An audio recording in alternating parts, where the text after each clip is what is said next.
काय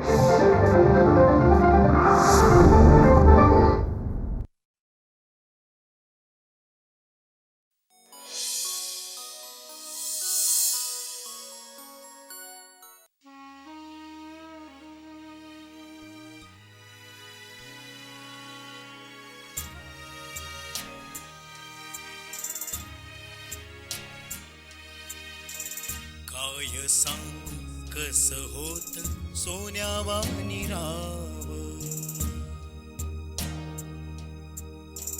काय सांगू कस होत सोन्यावानी राव, माणुसकीच होत अस माझ की रंगाव.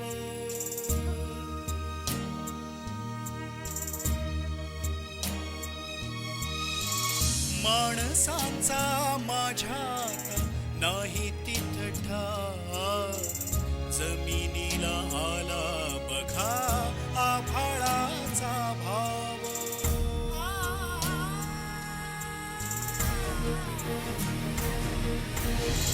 संप केला सुखानी झाली त्यानं वर्ष, झालं उरलेलं जीवन एक संघर्ष, एक संघर्ष, एक संघर्ष. तुला गजाननावर सोड उगवायचं असेल तर मी तुला फुल सपोर्ट करतो. उडून टाक त्याला, खलास करून टाक. सकाळी तू गेलास ना, त्यानंतर बाबा तुला आवाज देत आहेत असा मला भास झाला रे. काय? मी बाहेर जाऊन पाहिलेही पण कोणाचा आवाजच येत नव्हता. नंतर आवाज बंद झाला. मी आवाज कुठून येतो हेही पाहिलं पण कळलंच नाही. मला असं वाटतंय गायकवाडांच्या घरातून आवाज येत होता. अगं काहीतरीच काय बोलतेस. त्या गायकवाड काकांचं घर गेल्या 5 वर्षांपासून बंद आहे.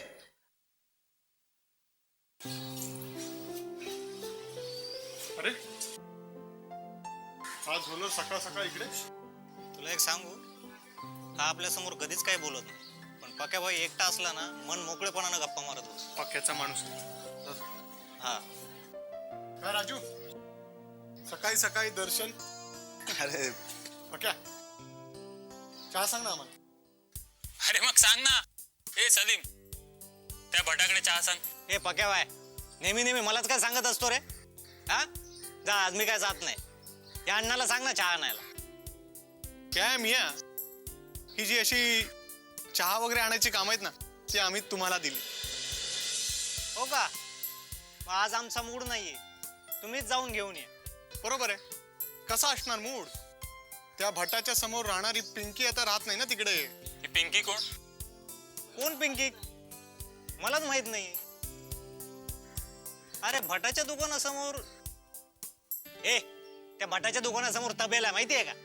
अरे तिथेच राहते ना ती पिंकी. अरे कार्तिक, ही आता पिंकी कोण? अरे त्या तबेल्यात एकुलती एक म्हैस होती, तिचं नाव पिंकी, आणि ती या छोट्याला आवडायची. हो ना छोटे? ए अण्णा, आता काय जास्त पिझे मारू नको हा, नाहीतर कान चेक करेल. अरे माझ्यापेक्षा जास्त नजर याचीच आहे त्या पिंकीवर. नाही मी ते चहा सांगून येतो. किती सांगू? अजून किती माणसं आहे तिथे?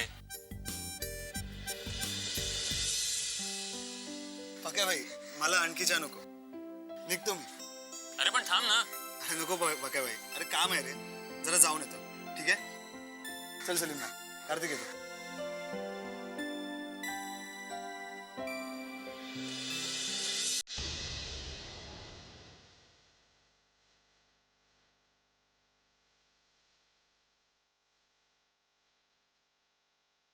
सॉरी राजू, मी तुला जरा लवकर बोलवलं. ठीक आहे. आणि काल रात्री 10 वाजता तुम्हाला अंधेरीला भेटायला बोलवलं होतंस. एवढं काय अर्जंट काम होतं? तसं अर्जंट काम नव्हतं रे, पण मला असं वाटलं की बॉसला भेटण्या अगोदर मी तुला काहीतरी सांगावं, म्हणून तुला बोलवलं. मग काय माया, तू राजूला काय सांगणार आहेस हे मलाही कळू दे की. काय नाही बॉस. बरं राजू, तू माझ्याकडे काम करायला तयार आहेस ना? आय मीन तुला सगळं मान्य आहे ना? हो करेन. पण त्याआधी माझी काही अटी आहेत. तुझ्या आणि अटी चल मान्य केलं असंच समज. पहिलं ऐकून तरी घ्या. बरं ठीक आहे बोल.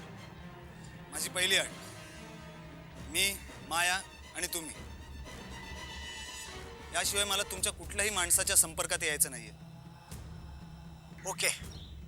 ठीक आहे. दुसरी अट, गजाननला मारण्याचा प्लॅन जरी तुमचा असला तरी त्याला कसं मारायचा हे मी ठरवणार. मान्य नाही तरी पण ते तुझं तूच ठरव. ठीक आहे. आणि तिसरी अट, काम होण्यापूर्वीच मला सगळे पैसे हवेत. राजू आपण बिझनेस करतो. काम होण्याच्या आधी मी तुला पैसे कसे देईन? एक काम करूया ना, 50% मी तुला आधी देतो आणि 50% काम झाल्यावर लगेच. ठीक आहे. आणि हो, सगळ्यात महत्त्वाचं, काम झाल्यावर माझी टीप पोलिसांना दिली आणि मला अडकवण्याचा प्रयत्न केला तर लक्षात ठेव, पोलिसांना सापडण्याआधीच मी तुझा गेम करेन. राजू, अरे मी असा वेडेपणा कसा करेन? हा, मी इतका गद्दार होऊ शकतो तुझ्याशी? अजिबात नाही. तू माझं इतकं महत्वाचं काम करणार आहेस, तू त्याबद्दल निर्धास्त राहा. ठीक आहे. डन. बॉस, माझं जर काम झालं असेल तर मी जाऊ? नाही माया, तू कुठेही जाणार नाहीयेस. आणि हो, तुला काम झाल्याशिवाय तुझा एकही पैसा मी तुला देणार नाही. पण बॉस, ट्राय टू अंडरस्टँड. आता त्याच्यासारखी अटी घालू नकोस. मी तुला तुझ्या अपेक्षेपेक्षा जास्त पैसे देईन. हां, ओके. बरं, आता मी तुमच्या दोघांच्या जास्त वेळ घेत नाही. Have a good day.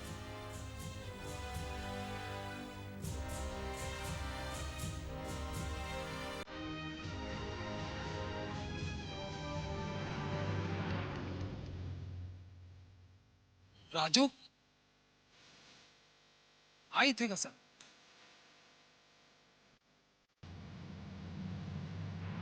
हे बघ, मी तुम्हाला आधीच सांगितलं होतं, हा धंदा आहे, रिस्कचा धंदा आहे. पण तुम्हाला फक्त मेवा खायला पाहिजे, रिस्क नको घ्यायला. आता मी तुमच्यासाठी काहीही करू शकणार नाही. पुन्हा मला तोंड दाखवायचं नाही. चले. हा माणूस जर बंगल्याच्या आसपास दिसला ना, तंगड्या तोडून हातात त्याच्या. भाई, भाई, तुला काय झालं ओरडायला? काय बायको पळून गेली तुझी? काय भाई? भाई, तुम्हाला एक माहिती द्यायची होती. अरे मग सांग ना, काय मुहूर्त बघतोस की काय? भाई, मी राजूला पाहिलंय. कोण राजू? भाई, राजू, आपला शूटर राजू. आपला राजू शूटर? अरे तो मुंबईच्या बाहेर गेला ना पळून, तो तुला कुठून दिसला? तो गेला होता पळून भाई, पण तो आता परत आलाय मुंबईत. मी माझ्या डोळ्यांनी पाहिलंय त्याला. हे बघ, हे भज्या, तुझ्या डोळ्यांवर माझा अजिबात विश्वास नाहीये. काय भाई? अरे तो कशाला मरायला आपल्याला विचारल्याशिवाय मुंबईत? तोच तर प्रश्न पडलाय ना भाई, तो मुंबईत आलाय कशाला? राजू मला फोन केल्याशिवाय मुंबईत येणार नाही. तू दुसऱ्या कुणाला तरी बघितला असेल. नाही भाई, आई शपथ, तो राजूच होता. त्याच्याबरोबर एक आयटम पण होती. ठीक आहे, तसं असेल तर मग तू त्याच्या एरियात जाऊन चौकशी कर. बरं भाई. काय आता माझ्या तोंडाकडे काय बघत बसला? जा चौकशी कर. हो भाई.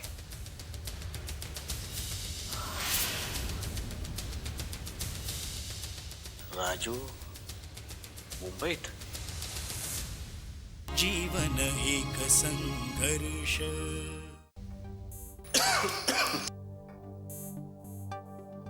कविता, अगं राजू का उदासवाणी बसला एवढा? काय माहिती त्याला काय झालंय, कसला विचार करतोय. तू नाही विचारलंस का त्याला? विचारलं बाबा मी त्याला, पण तो काहीच सांगत नाहीये. मीच त्याला विचारलं.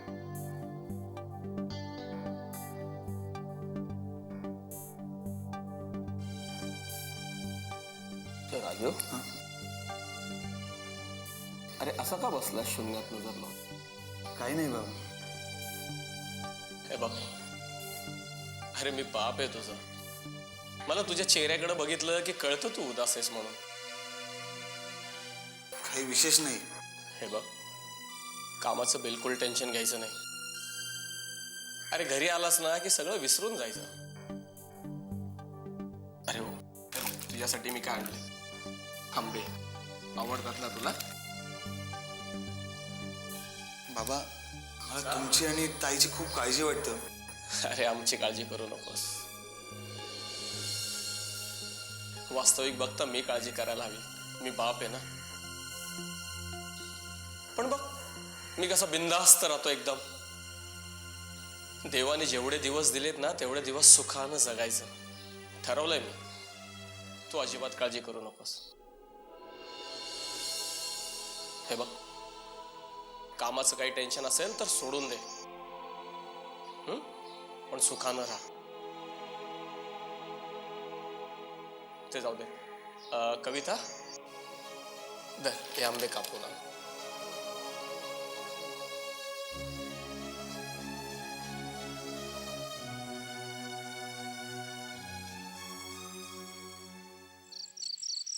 अरे सलीम घड्याळ पाहिलंस का? अरे आपण घड्याळच नाही दिली. का रे? अरे अजून तुला भूक कशी काय नाही लागली? अरे पक्या बाय आजकाल मला भूकच लागत नाही. अरे रात्रीची नीट झोप पण येत नाही. मन सारखं उदास होत. यो छोटे काय झालं? पुन्हा प्रेमात पडलास का कोणाच्या? तुला कसं कळलं रे? ए नौटंकी, आधी डॉक्टरला जाऊन भेट. हे झोप न लागणं, भूक न लागणं, मन उदास होणं ही सगळी मलेरियाची लक्षणं नाही येत. पण बाय मलेरिया नाही काय लवेरिया. लवेरिया. पक्या तू काय काळजी करू नको.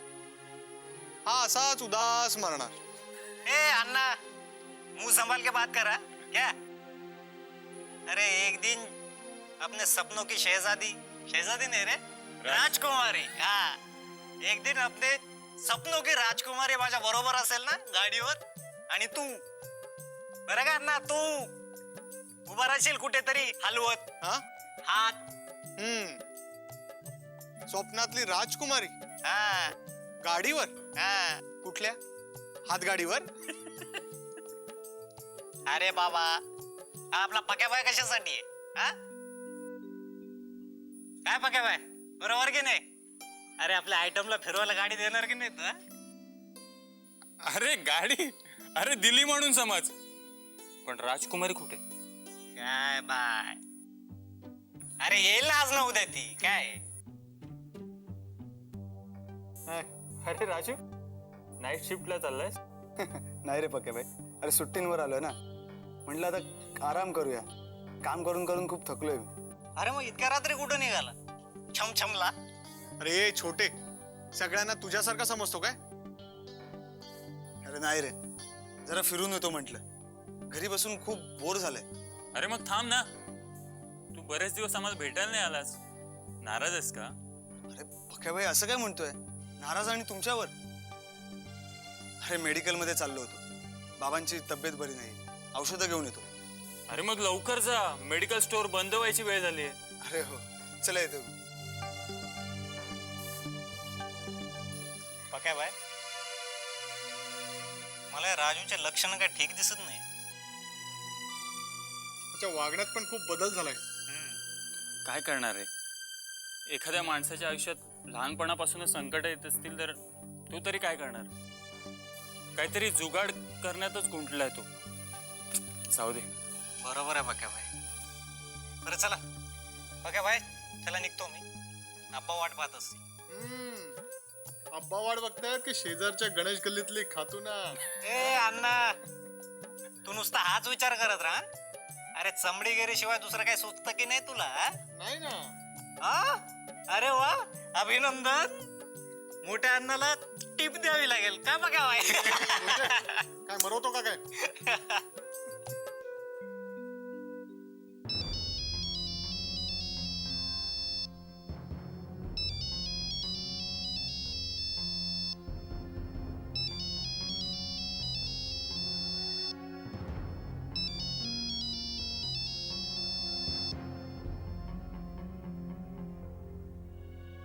Hello hello Raju.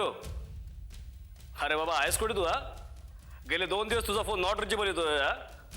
भाई गोव्यामध्ये आहे मी. अहो ते जरा रेंजचा प्रॉब्लेम होता ना म्हणून. तू गोव्यातच आहेस ना? हो नक्की, खरंच. का भाई? नाही म्हणजे अजून इथे मामला थंड झालेला नाहीये. साधू अण्णा मर्डर केसची फाईल अजूनही क्लोज झालेली नाहीये. जोपर्यंत मामला थंड होत नाही तोपर्यंत तू गोव्यातच थांब. आणि मी फोन केल्याशिवाय मुंबईला यायचं नाही. कळलं का? ठीक आहे भाई, जशी तुमची इच्छा. बरं, पैसे वगैरे आहेत ना तुझ्याकडे? हो आहेत. लागले तर तुम्हाला कॉल करेन. हा, मस्तपैकी जीवाचा गोवा कर. काय?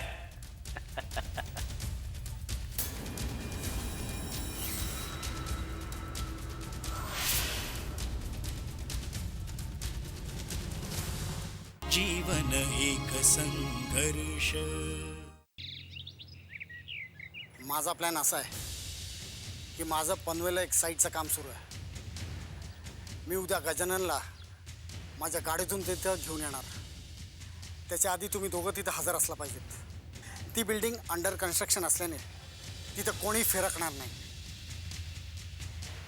तिथल्या कामगारांना मी उद्या सुट्टी जाहीर करून टाकतो. सर, एक मिनटं, मला आधी बोलू दे, नंतर तू बोल. हां, तर माझ्याकडे एक जर्मन मेड सायलेन्सर आणि पिस्तूल आहे. माया, तू बिल्डिंगच्या खाली उभं राहायचं. मी जसं गजाननला जवळ घेऊन येईन तसं तू राजूला सावध करायचं. आणि राजू, तू दुसऱ्या मजल्यावर लपून राहा. मी गजाननला दुसऱ्या मजल्यावर घेऊन येतो. लगेच त्याला गोळी घालायची. हां, पण एक गोष्ट लक्षात ठेवायची, नेम बरोबर इथे बसला पाहिजे, इथे चुकायचा नाही. लगेच त्याची विकेट पडली पाहिजे. काय? हां, आता बोल माया, तुझं काय डाऊट होता तो? सर, आपण त्याला आपल्या साईटवर मारण्यापेक्षा दुसरीकडे नेलं तर नाही चालणार का? अशी कोणती जागा आहे की आपण त्याला आरामात मारू शकू? नाही, मला वाटतं तुमची साईटच योग्य आहे. आणि एक गोष्ट मात्र खरी की गजाननला मारल्यानंतर तो बेपत्ता राहील असं काहीतरी आपल्याला करायला हवं.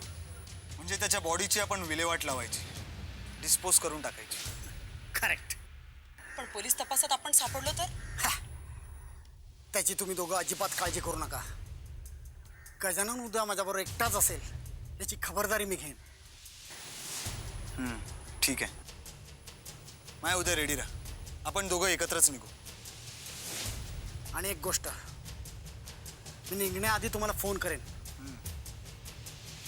काम मी सांगेल तसंच करायचं. ओके? चालेल.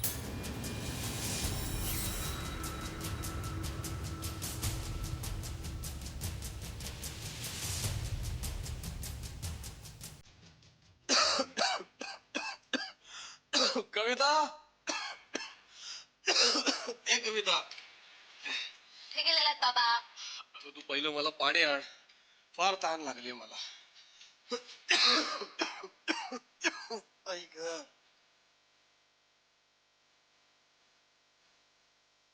काय ग?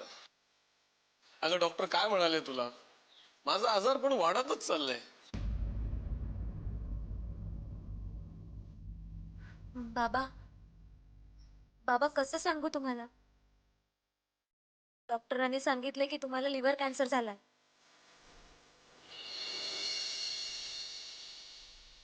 ए कविता, अगं कसला विचार करतेयस?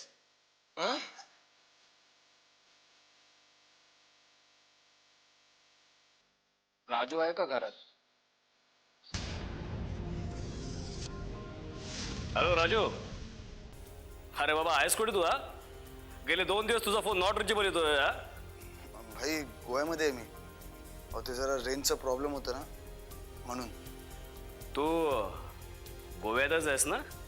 हो नक्की, खरंच. का भाई? नाही म्हणजे अजून इथे मामला थंड झालेला नाहीये. साधू अण्णा मर्डर केसची फाईल अजूनही क्लोज झालेली नाहीये. जोपर्यंत मामला थंड होत नाही तोपर्यंत तू गोव्यातच थांब. आणि मी फोन केल्याशिवाय मुंबईला यायचं नाही. कळलं का? ठीक आहे भाई, जशी तुमची इच्छा. बरं, पैसे वगैरे आहेत ना तुझ्याकडे? हो आहेत. लागले तर तुम्हाला कॉल करेन. नाही, तो घरात नाहीये. तो अजून आला नाहीये गोव्यावरून. हो का?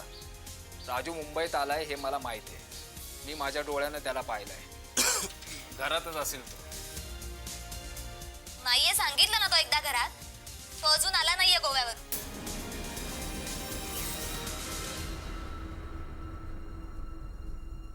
काय ग कोण होता हा?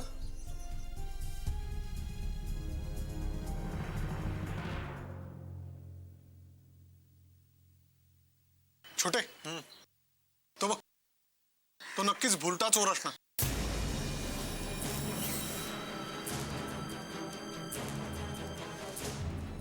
कोण रे? हा यार, बघ कसा इकडे तिकडे चोरासारखी नजर मारत आहे. पक्या घेऊ घ्यायला मग कसा झाडी मारतोय. त्याचा आज रात्री ना इकडे एंट्री टाकायचा विचार असणार. बरोबर आहे कार्तिक. अरे आजकाल या एरियामध्ये खूप चोऱ्या मारायचं प्रमाण वाढलंय. अरे कालच आमच्या एरियामध्ये ते आमिना आंटीचा ना पानाचा पुढंच चोरीला गेला. तू घबरे, पान पुढं काय चोरायची वस्तू आहे? अरे भाई तुला काय सांगू, अरे चिंदी चोर ना काय पण चोरून नेतात.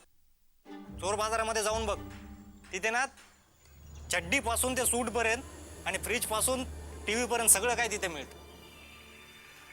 तू जाऊनच आहे तिथे एकदा. हा यार, तो इकडेच येतोय. काय भाई? हे कोण आहेस? अरे भाई तो राजू दिसला काय? कोण राजू? इथे 12 राजू राहतात. श्रीधर बेवड्याचा मुलगा राजू. कोण श्रीधर बेवडा?